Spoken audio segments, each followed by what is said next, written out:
É da sintonia entre o movimento das mãos e o giro na roda de oleiros que nasce a história da olaria no município. Apesar da falta de documentos sobre o assunto, relatos de moradores apontam que foi no século XVIII que açorianos trouxeram essa arte para São José da Terra Firme. A partir daí, o ofício se espalhou e a atividade de moldar peças de cerâmica se tornou o ganha-pão de muitas famílias. Mas, com o passar do tempo, a tradição se perdeu. Hoje são poucos os oleiros que ainda exercem a profissão e lutam para que a atividade que consagrou São José como a capital da louça de barro seja perpetuada para as futuras gerações. E a partir de agora, você vai conhecer o perfil desses oleiros.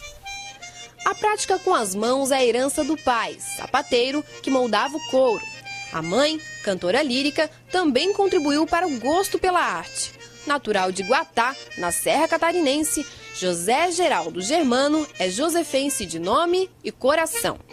Na década de 70, veio estudar na Grande Florianópolis e foi aí que teve o primeiro contato com a olaria. Então, em São José, eu comecei a me deparar com as olarias, né? E conheci o meu mestre, que eu considero, que é o mestre Zequinha, José de Souza, que me ensinou essa destreza, né, de moldar o barro com uma roda tão estranha, né, que é a roda tradicional de oleiro. Mas nesse moldar e nessa insistência, eu fui aprendendo passo a passo a desenvolver peças utilitárias. E essas peças, geralmente, elas são de um aprendizado um pouco árduo até, né? Porque você tem que amassar o barro, tirar as impurezas, né?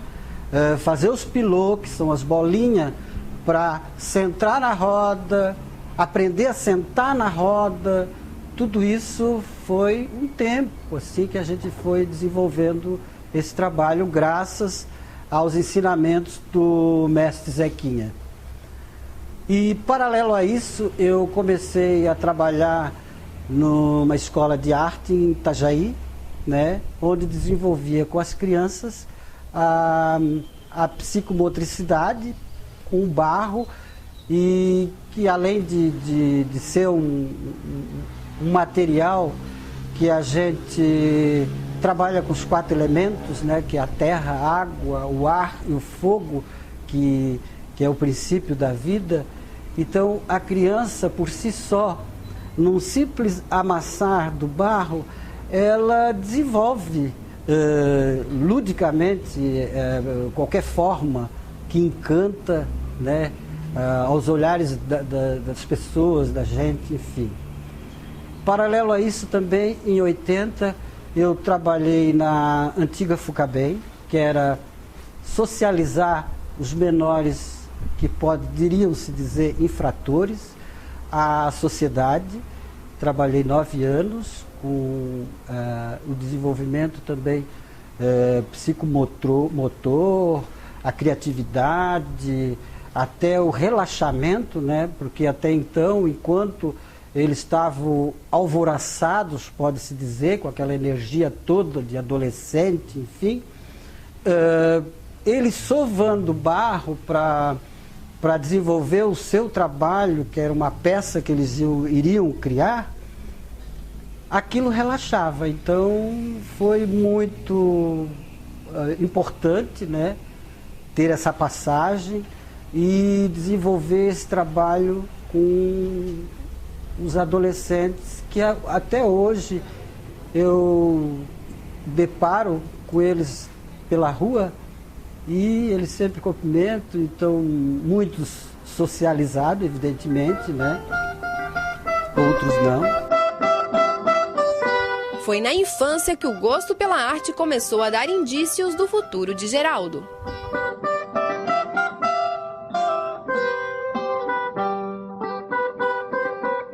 Eu, desde criança, eu sempre respirei um pouco a questão do fazer, do desenvolver alguma coisa, ou mesmo, né, como eu comentei, essa questão de moldar o barro, né, de brincar.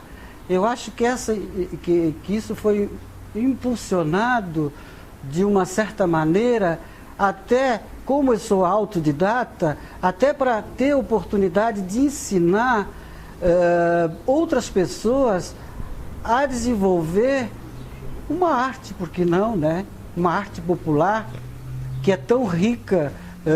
O Brasil, em todos os cantos do Brasil, eu considero assim a arte popular brasileira uma das mais ricas do mundo.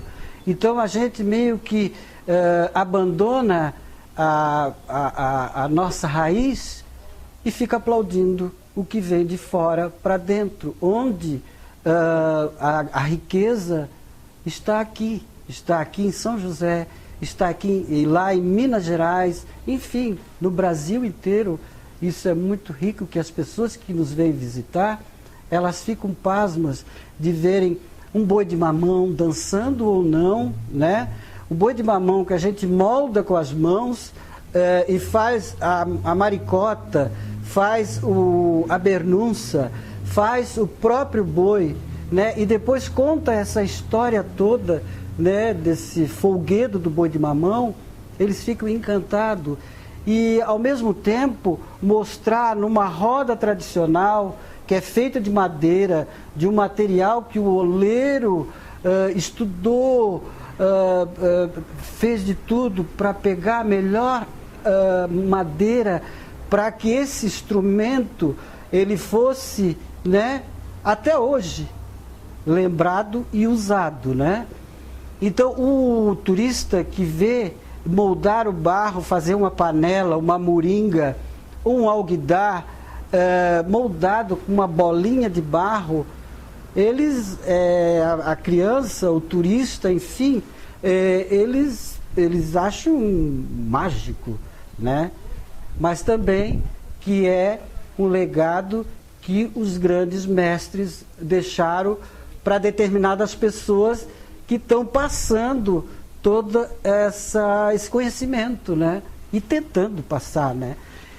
Porque, em contrapartida, além de você ensinar, você aprende muito mais. Porque você não sabe tudo, né? Você, às vezes, tem uma moringa que você precisa fazer um gargalo mais elegante e que você ainda não conseguiu. Mesmo tendo esse caminho todo que você está levando, mas você um dia vai aprender. É esse o ensinamento a nós que estamos mostrando e ensinando essa arte ofício tão importante no município, que além da gente aprender, a gente está ensinando. E além da gente ensinar, a gente está aprendendo. E o aprendizado do oleiro é constante. O espaço onde ele desenvolve as peças de cerâmica também funciona como uma escola onde ele troca conhecimentos com os admiradores dessa arte.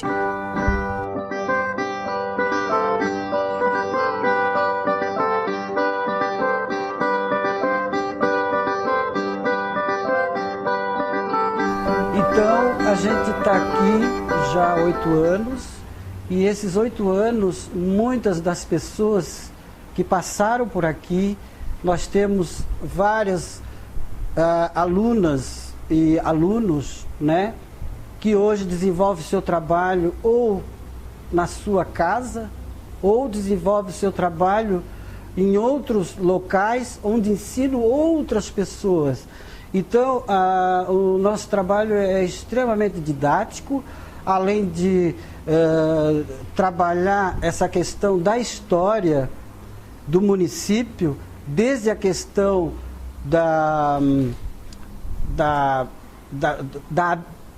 dos povos indígenas, né, que aqui no litoral de Santa Catarina foi de grande importância na questão da cerâmica, a gente aprende um pouco mais essa beleza, né, de ainda conseguir dizer que São José, como era, poderá ser a capital da louça de barro.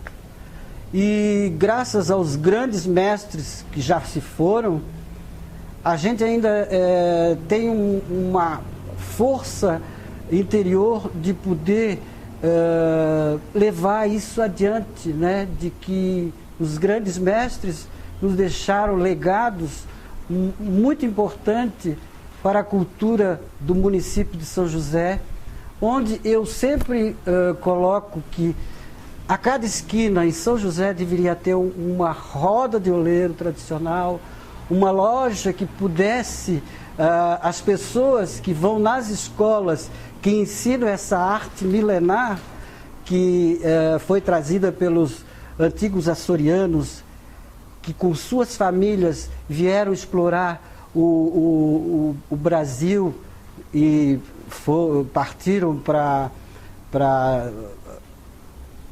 outros lugares, e que aqui deixaram a arte ofício da olaria, né? Isso é de grande importância. A dedicação às aulas fez com que Geraldo adiasse um projeto antigo, mas que se concretizou neste ano. O oleiro reuniu diversos trabalhos e, aos 61 anos de idade, realizou sua primeira exposição.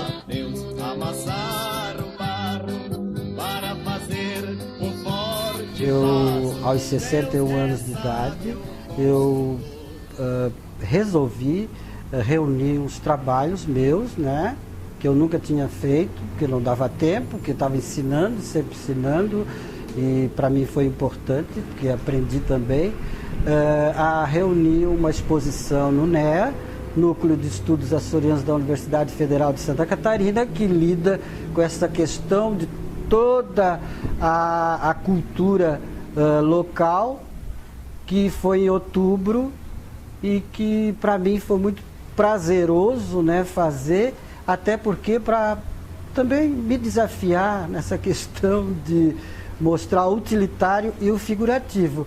E eu, como eu adotei São José, a minha casa, né, eu retratei muito a questão da religiosidade, né, essa questão da importância das festas do divino, que aqui em São José sempre tem, né?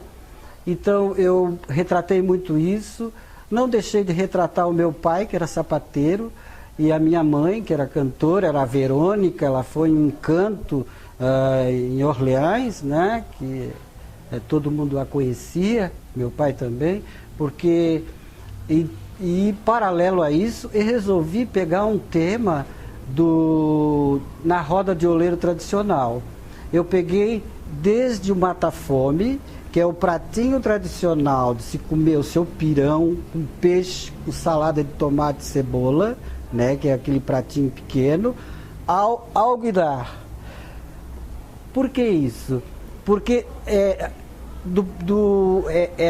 o mesmo trabalho, mas em tamanhos diferentes, entendeu? São pratos. E o alguidar era um dos utensílios que as famílias davam era uma importância tão grande na lida doméstica, que todo ano, quando chegava próximo a Natal, uma das únicas peças que eram trocadas, compradas novas, era o alguidar. Por quê? Porque ele servia para temperar peixe, ele serve, né, para temperar peixe, ele serve para amassar o pão, ele serve para lavar a louça, enfim, e ele serve também, quando muitas famílias tinham muitos filhos, serviu como prato, onde todos comiam o seu pirão, bolinha de pirão, com uma nisquinha de carne ou peixe que fosse, e todos comiam ao redor desse alguidar. Então esse alguidar é de grande importância na vida doméstica, eu acho importante. Foram as peças utilitárias que aproximaram Geraldo da arte de moldar o barro, mas as chamadas peças figurativas também ganharam a simpatia do oleiro, que hoje é referência na confecção de presépios. Para fazer um forte vaso, Deus é sábio construtor. O presépio, ele é desde a infância, aos 6 anos e 7 anos de idade, eu tive a ousadia de fazer um presépio, mas eu queria que iluminasse mais. E eu cheguei a vela um pouco ou bastante próximo à palhinha. Então incendiou, foi um pandemônio dentro de casa, mas eu acredito que essa chama que incendiou esse presépio, ela vive comigo até hoje. Tanto é que há muito tempo a gente desenvolve o presépio. Eu já desenvolvi um presépio com o Peninha, né, Gelsi Coelho, e desenvolvi presépios com o Johnny Araújo. Então, aqui, como o açoriano é muito religioso, né, ele é muito cuidadoso, né, de certas formas e tal, e muito ciumento também, né, e muito orgulhoso do seu trabalho, ele costuma fazer o seu presépio na árvore, tem que ter um presépio. E aqui na olaria, todo ano, quando a gente faz a entrega do certificado, a confraternização de todas as turmas juntas, por que não, né? Fazer o presépio para a cidade ver esse encanto que é essa arte, né, de fazer o presépio e mostrar em vários pontos, não só aqui na olaria, a gente mostra nos shoppings, a gente vai agora para a Fundação Cultural de Porto Belo e aqui na olaria. Então as pessoas ficam conhecendo e ficam se encantando que não é o Papai Noel, é o nascimento de uma vida e principalmente, né, essa união, essa simplicidade, não é riqueza, não é nada disso, não é vermelho, não é nada disso. Isso é americano. Mas independente da forma de cada oleiro se expressar e desenvolver suas obras, uma coisa eles têm em comum. Para mim, não é o ser oleiro, entendesse? Para mim, eu acho que eu respiro isso. E até eu coloco num poema que eu faço, que a cerâmica é fruto da terra moldada, misturada com a água da vida, na alquimia do ar a plenitude, e na contemplação do fogo, momento de emoção e dúvida.